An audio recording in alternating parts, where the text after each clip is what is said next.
Panibagong araw kaya naman may panibagong mini vlog na naman nga si Madam. And for today's video, eto magtatanggal nga ako ng sofa cover at papalitan ko na.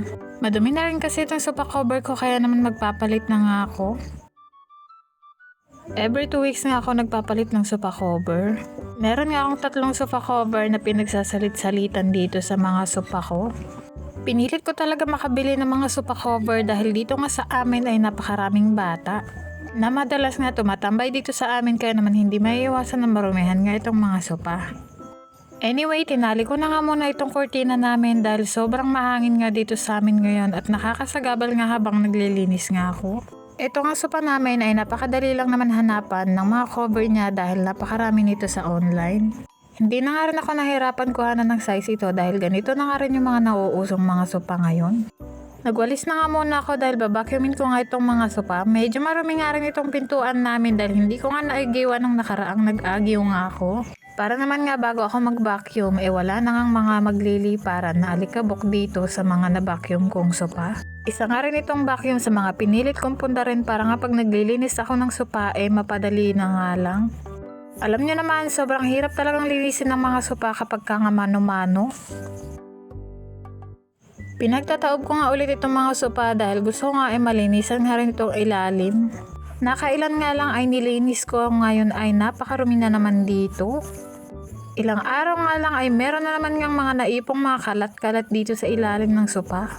Kaya naman kung hindi ko sisipagang maglinis-linis nga dito ay baka magmukhang basurahan na dito.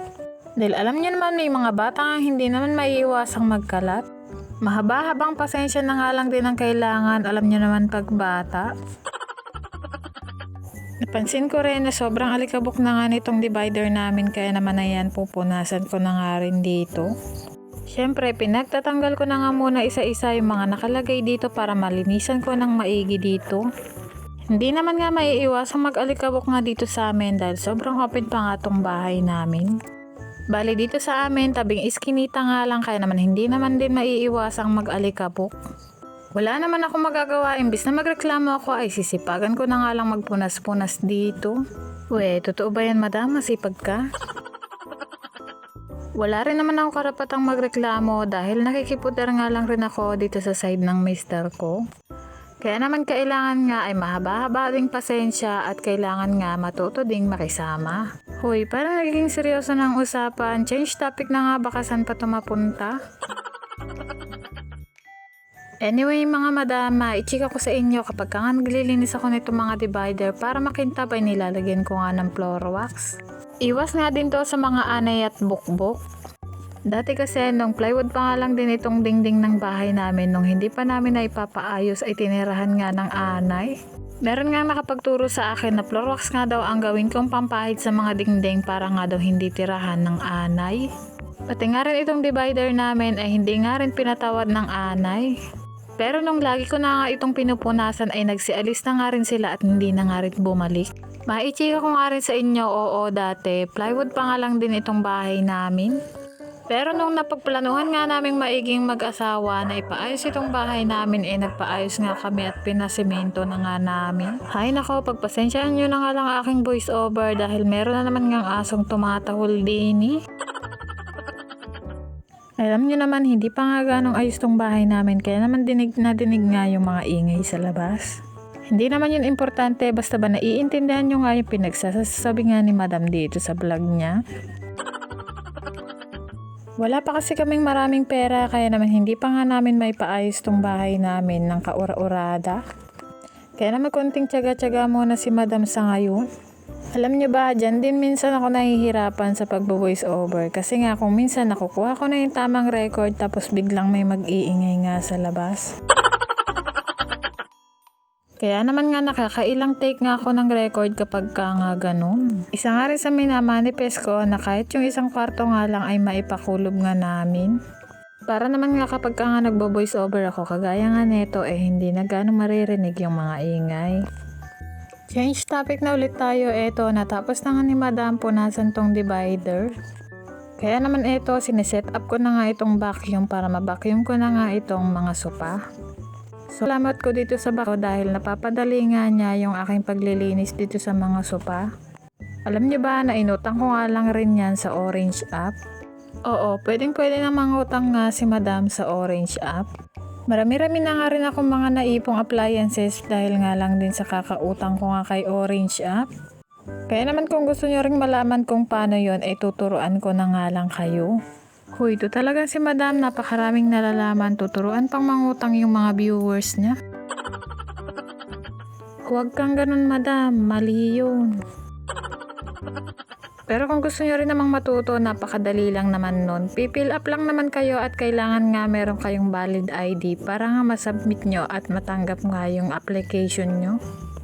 Kung alam nyo lang dati, sobrang hirap na hirap nga ako mag-apply doon dahil laging napipill nga yung aking ID ginagamit.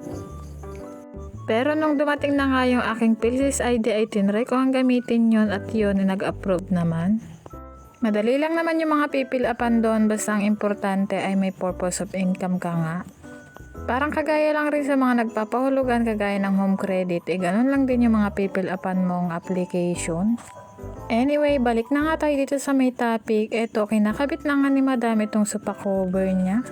Dati, nung una experience ko magkabit ng sofa cover na to nahihirapan nga rin ako sa pagkakabit. Pero nung nalaman ko na yung technique ayan, napakadali na lang para sa akin.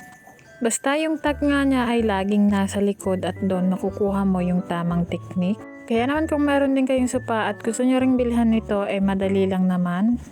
Gaya ni sinabi ko kanina ay laging nasa likod yung tag. Anyway, kung gusto nyo nga rin magkaroon nitong sofa cover, ilalagay ko na nga lang yung link sa my comment section. Oo, tama kayo ng hinala, si Madam nga ay nag-a-affiliate na nga rin sa Orange app. Yun nga lang ay hindi nga ako nakakagawa ng mga video sa aking mga pinagbibili sa Orange app. Kaya naman hindi nga nakakabenta. Pagka nga ikaw isang affiliate, kailangan nga ibigyan mo ng reviews o kaya ng mga videos yung mga binebenta mo. Pero syempre, bago mo gawa ng video yun, syempre o-order ka nga muna. O kaya naman kapag ka nga sinuwerte ay o-operan ka nga nila ng free sample. Pero ako hindi ko pa naman na-experience ang mabigyan nga ng free sample. Sa pagkakaalam ko kasi offer nga lang yung mga ganon kapag ka nga isang ang nag-a-affiliate marami nang nasusold sa kanya mga pinopost. Ako kasi hindi naman ako nagpo-post ng mga ganon kaya naman wala namang nasusold sa aking mga tinitinda. Pero kung gusto nyo ang malaman kung ano nga yung aking mga collection sa Orange app, ibibigay ko na nga lang yung link dyan sa baba. Anyway, tapos na nga maglinis si Madam kaya naman pinalitan niya na nga rin yung mga basahan dito. Sobrang sarap na naman nga sa mata dahil mailiwalas na naman nga ang sala ni Madam. At yun lang naman for today. Salamat sa inyong panonood. Sana ay nag-enjoy kayo.